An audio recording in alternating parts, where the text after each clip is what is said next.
That's the way I like it. Dance and shout it loud, baby. Booma, booma, yeah. Booma, booma, yeah.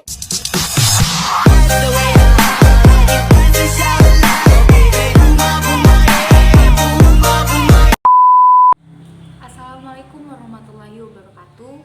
Perkenalkan, nama saya Arida Lestari dari kelas K PAI semester 6 NPM 1811010059.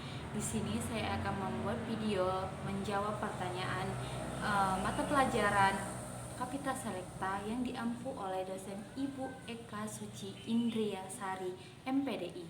Silakan ditonton. Baiklah, di sini saya akan menjawab pertanyaan nomor 1. Jelaskan konsep pendidik dan peserta didik dalam perspektif Islam.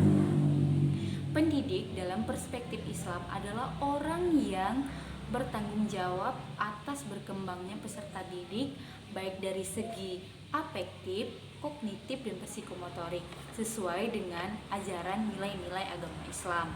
Sedangkan peserta didik adalah orang yang belum dewasa yang memiliki kemampuan atau potensi yang masih perlu dikembangkan. Jadi, pendidik dan peserta didik dalam perspektif Islam adalah berlangsungnya suatu proses pendidikan yang saling mempengaruhi antara pendidik dan peserta didik untuk mencapai suatu tujuan sesuai dengan ajaran nilai-nilai agama Islam. Yang kedua, jelaskan kewajiban pendidik dalam perspektif Islam.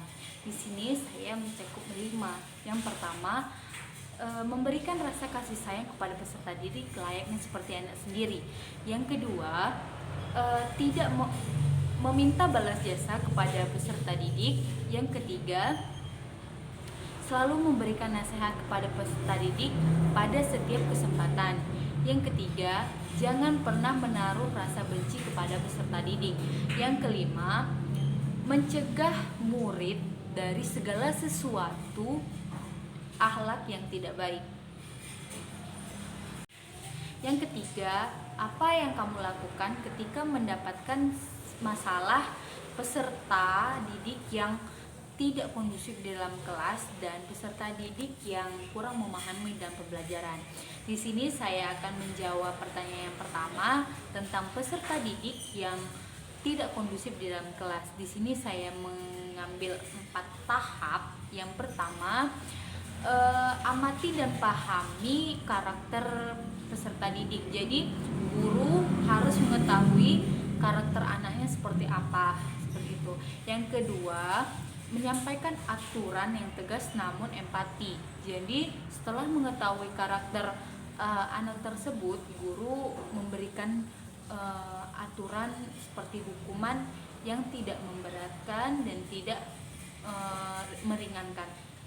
Jadi yang ketiga, melibatkan siswa dalam membuat aturan, seperti misalnya ketua kelas harus mencatat teman-teman yang ribut atau teman-teman yang tidak bisa diam.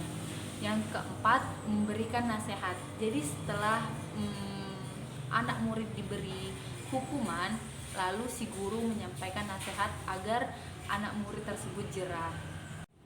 Lalu selanjutnya tentang peserta didik yang sulit memahami pembelajaran.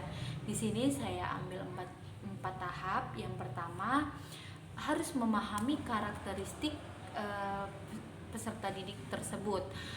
Kita harus mengetahui karakter anaknya ini seperti apa dan dia orangnya seperti apa, apakah dia pendiam atau nakal atau bagaimana. Nah, untuk selanjutnya, menerapkan metode tertentu kepada anak yang sulit memahami pembelajaran. Setelah kita mengetahui karakternya seperti apa, dan kita harus menerapkan metode apa yang cocok untuk anak ini agar si peserta didik tersebut mudah untuk memahami pembelajaran. Selanjutnya ada memilih tempat duduk yang tepat. Jadi tempat duduk ini mempengaruhi peserta didik untuk memahami pembelajaran.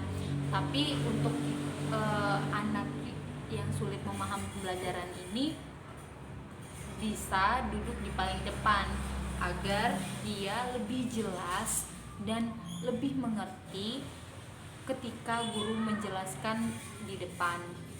Dan yang keempat, tempatkan dengan teman sebangku yang cerdas dan suka menolong.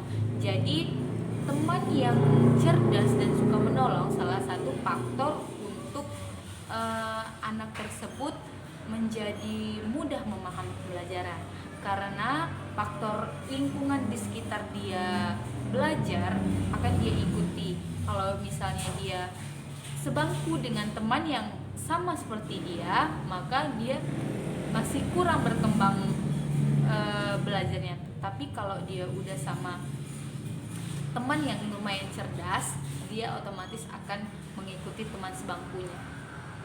Baik, terima kasih. Sekian dari penjelasan saya. Apabila ada salah dan kekurangan, saya mohon maaf. Kepada Allah saya mohon ampun.